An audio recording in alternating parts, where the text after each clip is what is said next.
now with this presentation, what I will try and do is take a bit of a step back on the situation we are all experiencing and possibly develop a few notions that can help us make sense of this situation. So the title of this webinar today is what is next? I'd like for us to start with a slightly different question, which is what has been up until now? And what has been up until now is, by and large, and I'm going to sound a bit caricatural here, for all of us to try and shape the future. We've tried as much as possible to shape that future by acting in the present and trying to make sure that what we desire for the future is in fact happening. This is a century-old project for mankind. And in a way, we are pretty much all the daughters and the sons of French philosopher René Descartes, which thought was about for all of us to become like masters and owners of nature. Now, most likely what we are experiencing now is showing us that this is a bit of a hard bet for us.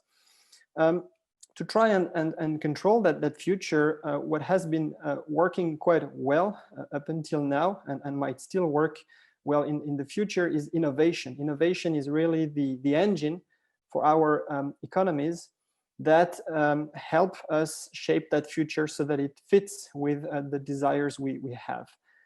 We hope and sometimes we succeed to bend in a way the reality so that it fits exactly what we want for it to be. Now, it has happened also that in some circumstances we have been prone to believing in some sort of technology solutionism, which really is that we might think that each and every problem will find a solution in the form of an ever more complex technology-based one, which sometimes works, sometimes doesn't. Now on with the COVID-19 situation we are all experiencing globally, and I think Jean-Marc very nicely showed us that this is a global situation. What we are being taught in a way is that this official narrative of the future with which we have been working is possibly gone. The official future, which was about amplification and acceleration of the present, might never unfold. So some are even going as far as saying that COVID-19 may be the actual entry point for mankind into the 21st century. It might look like, it might be sensed as a first global warning that is directed at the whole humanity. And it might even be that this warning is in fact triggered by collective actions if research ends up showing that the pandemic has connections with other human-driven activities and possibly connections also with man-shaped disasters like biodiversity erosion, climate change, etc. Now, to start the discussion about connecting anticipation with action, well, I think it is worth saying that up until now, collective action, for instance, at the level of a state or at the level of a company, has been by and large informed by forecasting. And forecasting here, to use a very simple definition, is about using the past and the present to anticipate the future that we will most probably find ourselves in. Now, as Pierre Vac, who was a very famous scenario planner with the Shell company, would say, forecasts are dangerous because they are working most of the time, but they don't work exactly when we need them, when we are facing situations of disruptions like the one we are experiencing at the moment.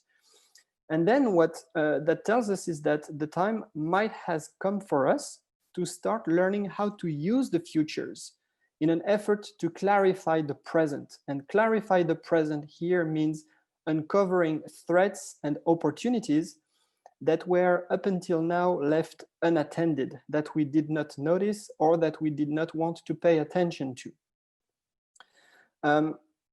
The other reason for starting to try and use the futures, and I'll clarify this sentence in a moment, is for all of us to overcome as quickly as possible the disorientation state that we are finding ourselves in.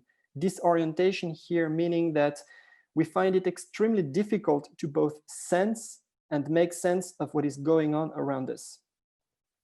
To use the futures, what is really about exploring alternative futures, basically telling ourselves stories about how the future might look like and start rehearsing what we would want to do in each and every one of those futures. Ultimately, to use the futures is not about questioning what the future will be, but the conditions in which it will emerge.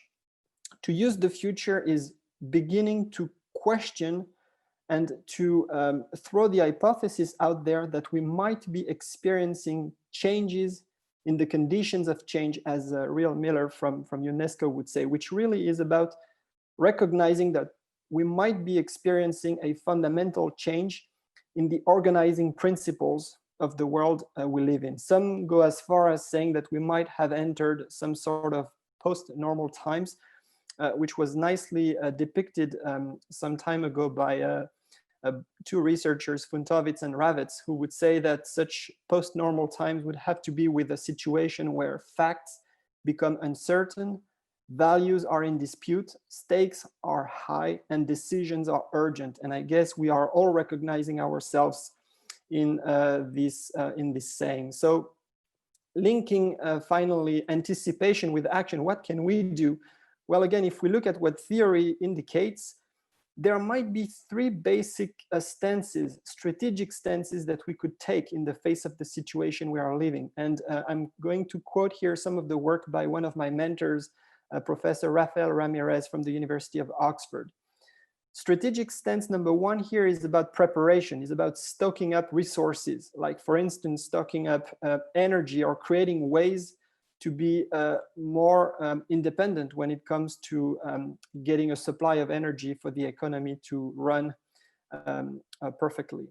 Strategic stance number two has to do with relocating, if not escaping. What that is to learn and to figure out how to migrate to spaces that are less prone to turbulence. For instance, in the area of supply chain, that might have to do with relocating production, going away from extremely widespread supply chains so that the effect of turbulence are not as dearly experienced. And finally, strategic stance number three would be about reinventing collaborations, creating coalitions of actors whereby as they work together, they somehow create spaces that in themselves become less prone to turbulence. And what we might see is more and more coalitions that bring together players that would not in the past work together. One example that in fact is in place now for a couple of years at least is the Technology Foresight program within the Swiss Federal Office for Defense Procurement. The program is called DefTech, and it's been now bringing together in an unorthodox manner actors such as, of course, the armed forces, but also technology experts, science fiction writers, graphic designers to probe together the futures that we might all find ourselves in. So again, as a conclusion, this area of turbulence that we are experiencing is likely to grow. It is likely to become a driver in the organizing principles that will shape the world we will be in the next month, in the next years, in the next decades.